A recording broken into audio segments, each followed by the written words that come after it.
నమస్తే. నేను మీ హారిక. జనసేనాని అలాగే టీడీపీకి మధ్యలో ఒక గొడవ జరగబోతుంది.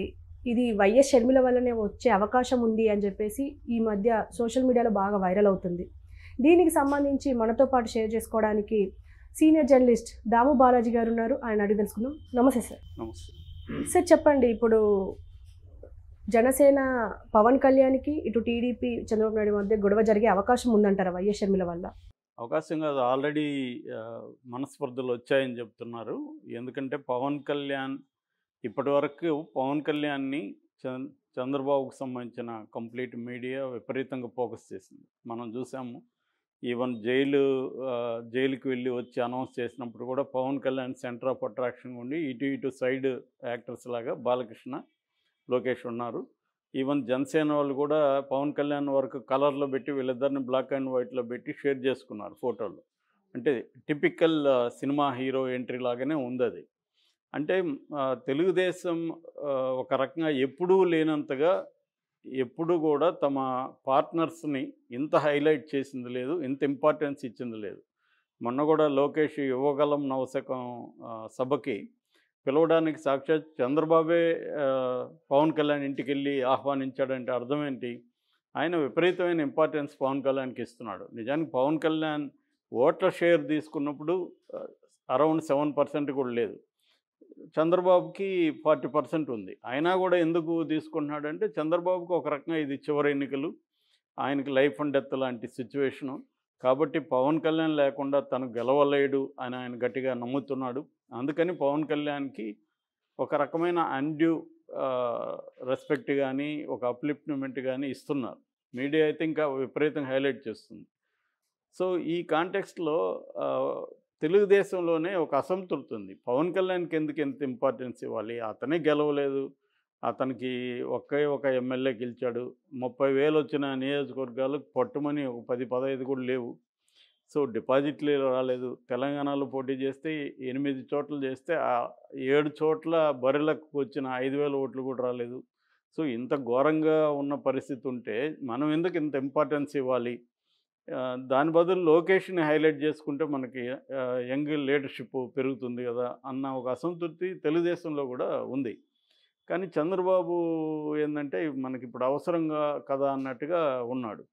ఇప్పుడు చంద్రబాబు కొద్దిగా ఆల్టర్‌నేటివ్ షర్మిల రూపంలో దొరికినట్టుగా మనం అర్థం చేసుకోవచ్చు. ఎందుకంటే తెలుగుదేశం మీడియాని గాని మనం గమనిస్తే ఆహ్, ఈ మధ్య కాలంలో పవన్ కళ్యాణ్ పక్కన పెట్టేసి షర్మిలాని విపరీతంగా ఫోకస్ చేస్తుంది. వాళ్ళ మీడియాలో డిస్కషన్లు గానీ, వీడియోలు గానీ అన్నీ షర్మిల చుట్టూ తిరుగుతున్నాయి.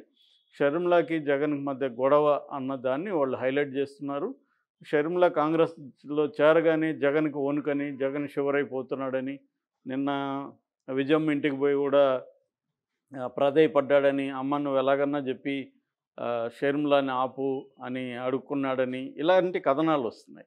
అంటే అర్థమేంటి? వాళ్ళు ఒక రకంగా వాళ్ళకి ఇప్పుడు కొంత ఆల్టర్‌నేటివ్ దొరికింది. ఈ అమ్మాయి గిఫ్ట్‌లు పంపించినప్పుడు కూడా లోకేష్ నిజానికి ఈ అమ్మాయి గిఫ్ట్‌లు పంపించినట్టుగా ట్వీట్ గాని ఏమీ చేయలేదు. కానీ లోకేష్ దాన్ని ట్వీట్ చేశాడు. నిజానికి లోకేష్ ట్వీట్ చేయాల్సిన అవసరం లేదు. గిఫ్ట్‌లు పంపిస్తే తీసుకోవచ్చు. ఎందుకంటే ఈమె దాన్ని బహిరంగంగా పంపలేదు కదా! బహిరంగ పంపితే ఆమె ఎక్స్‌ప్రెస్ చేసేది కదా! కానీ లోకేష్ ఎందుకు చేశాడు? అంటే వాళ్ళకి ఇదొక కొత్త ఆయుధంగా దొరుకుతుంది. షర్మిల ఒక కొత్త ఆయుధం. ఎందుకంటే జగన్‌ని దెబ్బ కొట్టడానికి ఒక ఫ్యామిలీ డ్రామాని క్రియేట్ చేయొచ్చు. రేపొద్దున ఎలా ఉండబోతుందంటే జగన్నే వాళ్ళ చెల్లిని తరిమేస్తే మేము ఆదరించాం. మాకు ఆడబిడ్డల మీద చాలా గౌరవం ఉంది. సో వాళ్ళ ఇంట్లో ఇటు షర్మిలాని గానీ, అటు సునీత రెడ్డిని గానీ జగన్ బయటికి తరిమేశాడు. వాళ్ళ గోసకు కారణమయ్యాడు. కాబట్టి మేము వాళ్ళని ఆదరిస్తున్నాం. సో మాకు శత్రువు ఫ్యామిలీలో ఆడబిడ్డలైనా మా దగ్గరికొస్తే మేము ఆదరిస్తాం అన్న ఒక నెరేటివ్‌ని వీళ్ళు తీసుకెళ్తారు.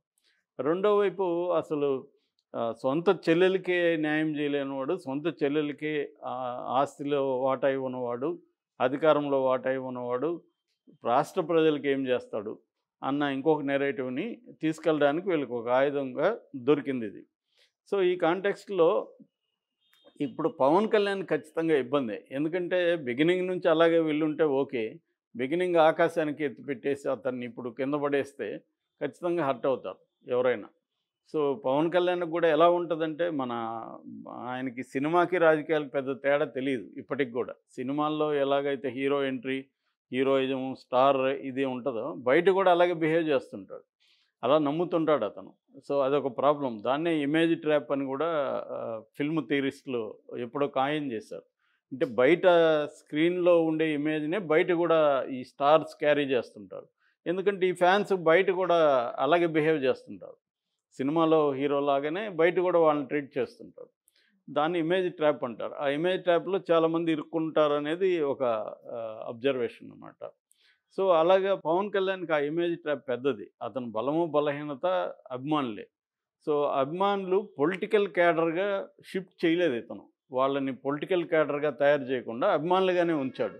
ఎందుకంటే ఇతనికి కూడా అదే కావాలి. వాళ్ళు పొలిటికల్ క్యాడర్‌గా మారడం ఇతనికి ఇష్టం లేదు. మారిపోతే ఈ రకమైన ఒక హీరో వర్షిప్ అనేది ఉండదు. ఇప్పుడు జగన్‌కి హీరో వర్షిప్ ఉండదు కదా! అతన్ని ఒక పొలిటికల్ లీడర్‌గా మాత్రమే వైసీపీ క్యాడర్ చూస్తారు. కానీ ఆహ్, ఇతనికి మాత్రం హీరో వర్షిప్ ఉంటది బయట గూడా. అది పవన్ కళ్యాణ్‌కి కూడా కావాలి. అందుకనే అతను వాళ్ళు ఎన్ని అరాచకాలు చేసినా ఎక్కడ ఖండించడు.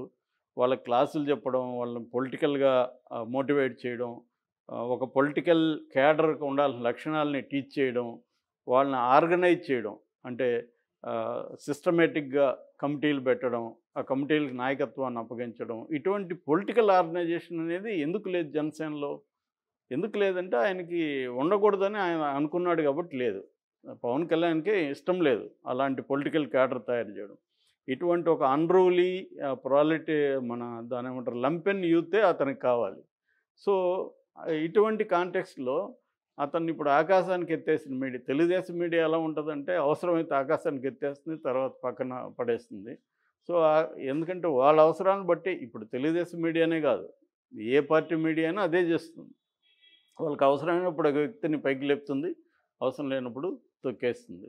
ఒకప్పుడు ఇక్కడ రాహుల్ గాంధీ కాంగ్రెస్, తెలుగుదేశంలో ఉన్నప్పుడు రాహుల్ గాంధీ మీద రాసిన ఆర్టికల్స్ గాని చూస్తే అతనేదో ఒక ప్రవక్తేమో అనుకుంటాం మనం. అలాగా లేపారు. తర్వాత అదే రాహుల్ గాంధీని పప్పని, అతనికేమి రాదని, అతనికి ఇంట్రెస్ట్ లేదని రకరకాలుగా ఉంటది. సో, ఈ కాంటెక్స్ట్‌లో పవన్ కళ్యాణ్‌కి ఇంకా గూడా సెగ తగులుతుంది. షర్మిల తెగ. ఎందుకంటే ఇప్పుడు వీళ్ళిద్దరి పొత్తులో స్టార్ ఎవరంటే పవన్ కళ్యాణ్. ఇప్పుడు షర్మిల వచ్చినప్పుడు ఖచ్చితంగా డివైడ్ అవుతుంది. షర్మిలకి కూడా వెళ్తుంది. రెండోది షర్మిలకి తెలుగుదేశం మీడియా గాని, తెలుగుదేశం సోషల్ మీడియా గాని ఇంపార్టెన్స్ ఇస్తున్నారు. ఎందుకు ఇస్తున్నారంటే పవన్ కళ్యాణ్ కంటే షర్మిల ఎక్కువ జగన్‌కి హార్మ్ చేయగలదనేది వాళ్ళు నమ్ముతున్నారు. ఈ factor. Not Sharmila in person. Sharmila అనే ఒక ఫ్యాక్టర్ ఏదైతే ఉందో, ఆ ఫ్యాక్టర్ జగన్‌కి ఎక్కువ ఇబ్బంది కలిగిస్తుంది. ఎందుకంటే జగన్ కుటుంబాన్ని వీధుల్లోకి తీసుకురావచ్చు. జగన్ కుటుంబ రాజకీయాలని వీధుల్లోకి తీసుకురావచ్చు. అది మోర్ ఎందుకంటే మన దేశం ఇప్పటికీ సెంటిమెంట్స్ మీద ఆపరేట్ అవుతూ ఉంటది. ముఖ్యంగా రాజకీయాల్లో కూడా సెంటిమెంట్స్ చాలా బలంగా ఉంటాయి. అందుకనే ఒక లీడర్‌ని ఎందుకు పైకి తీసుకొస్తుంటారంటే లీడర్ చుట్టూ ఉండే ఒక హీరో వర్షిప్పే ప్రధానంగా ఉంటది. మనది పేరుకి ప్రజాస్వామ్యం గానీ, ఇది ప్రెసిడెన్షియల్ అని చెప్పొచ్చు మనం. ఫెడరల్ వ్యవస్థ మనది మామూలుగా అయితే.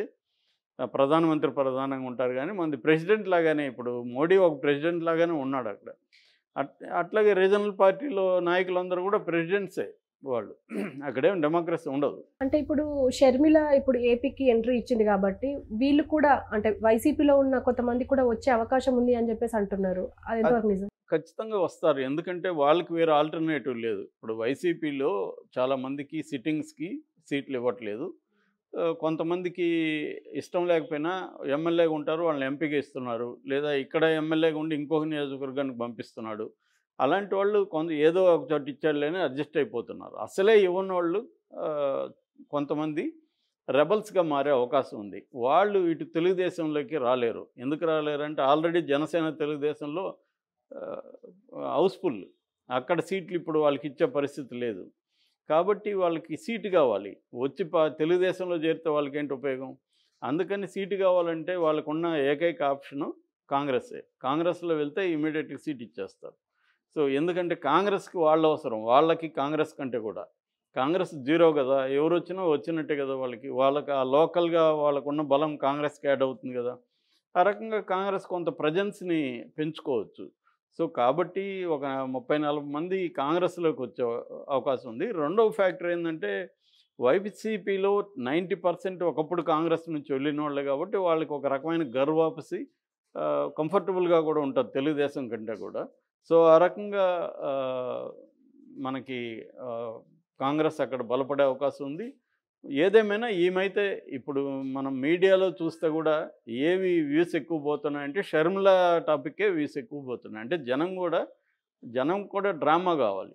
డ్రామా ఉంటేనే జనం కూడా చూస్తారు. ఆ డ్రామా ఇప్పుడు ఈమె క్రియేట్ చేసింది. దీన్ని తెలుగుదేశం వాళ్ళు పెంచుతున్నారు డ్రామాని. ఇంకా ఆల్రెడీ వైసీపీ వాళ్ళు కూడా స్టార్ట్ చేశారు మెల్లమెల్లగా అటాక్స్. సో ఇదంతా కలిసి షర్మిల సెంటర్ ఫిగర్ అవుతుంది. పవన్ కళ్యాణ్ సైడ్కి వెళ్ళిపోతాడు. అది పవన్ కళ్యాణ్కి ఇష్టం ఉండదు. సో మనం ఇప్పుడు మళ్ళీ ఎలాగో ఫ్యూచర్లో చూస్తాము. Yeah, ఆయన ఖచ్చితంగా పక్కన చూస్తాం. పెడుతున్నారా లేకపోతే కలుపుకొనే వెళ్తున్నారా, షర్మిలని కలుపుతున్నారా లేదా కలుపుకొని అనేది. వెళ్తారు కానీ ప్లేస్ చేంజ్ అయిపోతుంది. Hmm. ప్లేస్ అక్కడ ఉన్న ప్లేస్ కిందికి వెళ్ళిపోతుంది.